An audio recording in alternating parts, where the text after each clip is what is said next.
welcome to Uncovered. What's your question? Well, I was just calling because I've been having relationship issues with me and my fiance, and it just became recently. We got engaged back in August, and we had our engagement party back in January. And then come February, I started doing my homework on researching on, like, destination weddings. Her stepfather and her mom were, like, on board with helping me out and whatnot. And she kind of got, like, really, I guess, overwhelmed or annoyed. So she kind of was just like, can we just enjoy the engagement and whatnot? But come to find out, it really wasn't that. It was, she ended up expressing to me that she was having second thoughts of our relationship. Right. That's almost always the case when someone gets cold, they're getting cold feet. Cold feet, yeah. Right. So yeah. And we've been together for 6 years. So she's, like, obviously has been a big part of my life, especially because I have a son, and she came into my life when my son was 2 going on 3. So she's a big... How many years again have you been together? 6, 7? I'm sorry. 6 years. 6 years. Okay, so what's your question to me, or where do you stand now? So she has cold feet. She's not sure she wants to get married. Did she say why? Is it about marriage in general, or is she worried that you're not really the one? It was majority of like issues between our relationship. She did express how she felt, like certain things like that I didn't see that bothered her. Did you know these things before? I did, but I guess I didn't catch myself. Like what? Like what kinds of things does she want you to fix, quote unquote? Well, when we would get into arguments, like I would really, like, lash at her.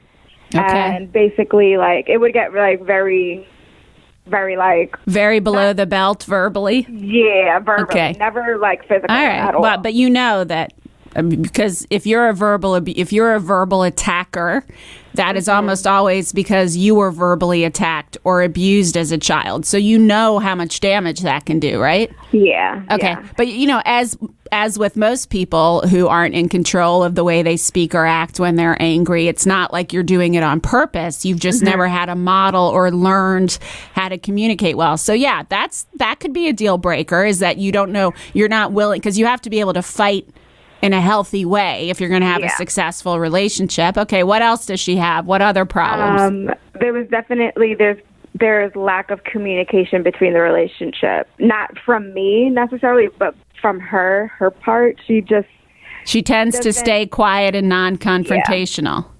Yeah. So this is the classic scenario where you have, God bless you, and I'm just saying this, I don't mean to call you this, but it's sort of a scenario or a classic dynamic between an aggressor / abuser and the codependent, right? So she's kind of the codependent that is unwilling, that her whole life, her strategy from the time she was a little girl, the strategy she developed was just to be a pleaser and to kind of stay below the radar, not get into any confrontations, try to take on the reality of the people around her to stay safe. But what starts to happen, people like that, and I'm a recovering person like that, so I can tell you from experience, is we tend to be really passive aggressive. We tend to expect people to be mind readers, the people we love, and half the time we don't even know what we want because we're not in our bodies. And then we get really attracted to or attract in someone who's really assertive and in charge. That's the beautiful side of them. But the shadow side is that they're often really controlling and angry.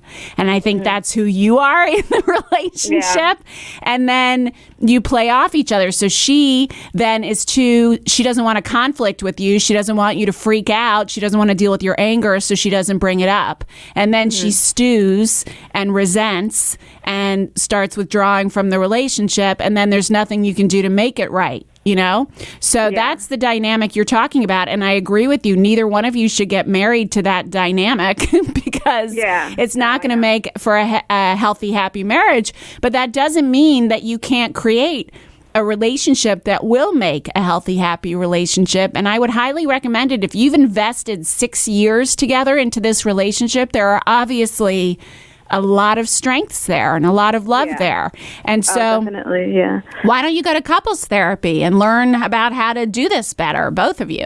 Yeah, I mentioned the whole couples therapy, and she's very shy. She doesn't just open up to just anybody or everybody. Right. So it's like that's very tough with her.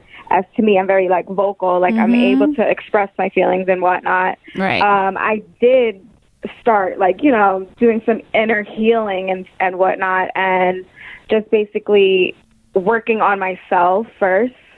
And basically trying to approach things a different way. Yeah, but you're not going to be able to do. I love what you're saying, and I think it's all a worthy goal. And I'm not telling you to stop doing that, but that's not going to be enough for you to manage your anger when you're triggered, and that's your biggest issue.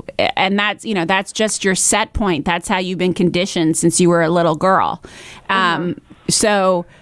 What I would say is to add, if she's unwilling at this point, you go to therapy and just get her to come, go for 2 or 3 sessions to, find someone who you can really relate to, but who you think she might be able to relate to also.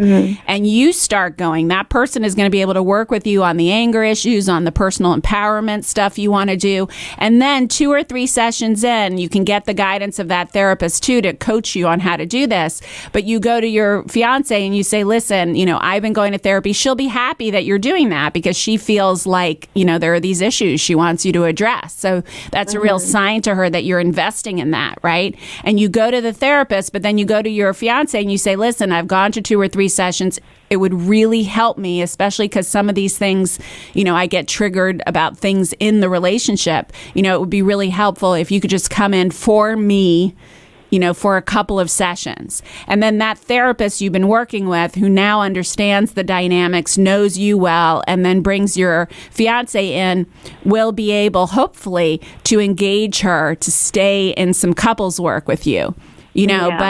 But that's probably going to be the best way that you're going to get her in.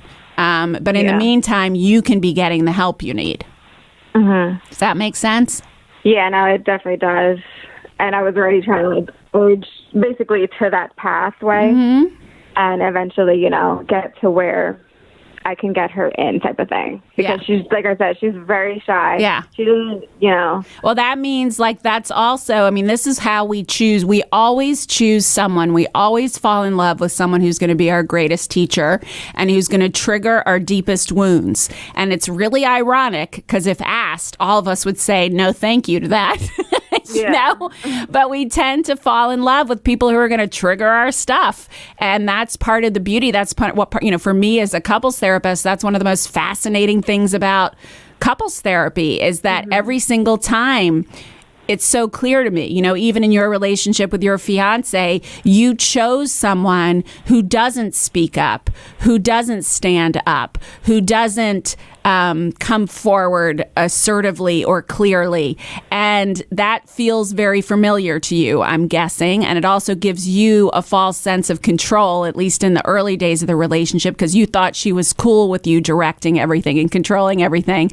But what you're realizing now is that your part of your life journey is to get a handle on this aggression over assertive piece, to really be more in flow and in your body a different way. She's much less in her body than you are, but you tend to lose yourself in needing to fix, manage, and control everything and everyone around you. So that's part of your life journey. And in order for her to be able to do her work and learn to step up more in this relationship with a very assertive, vocal person, you're going to have to learn to roll out the red carpet more for her to do that. And that's going to serve you in all areas of your life. But that's one of the things that this relationship is here to teach you, and that you will learn in couples therapy. And whether the two of you stay together in the end or not, and I hope you do, you will be so much wiser and stronger for having done this work that you'll be less likely to repeat the pattern. Make sense? Yeah, that definitely does. All right, my love. So keep us posted on how you're doing. I'm cheering you on. And if you ever want to get your fiance on the phone, I'm happy to talk some sense into her, too. Try to get her in the therapist chair, okay? Okay, thank you so much. All right, good luck. You call, too. If you ever need some help, I'm here for you at 855-5UNCOVER.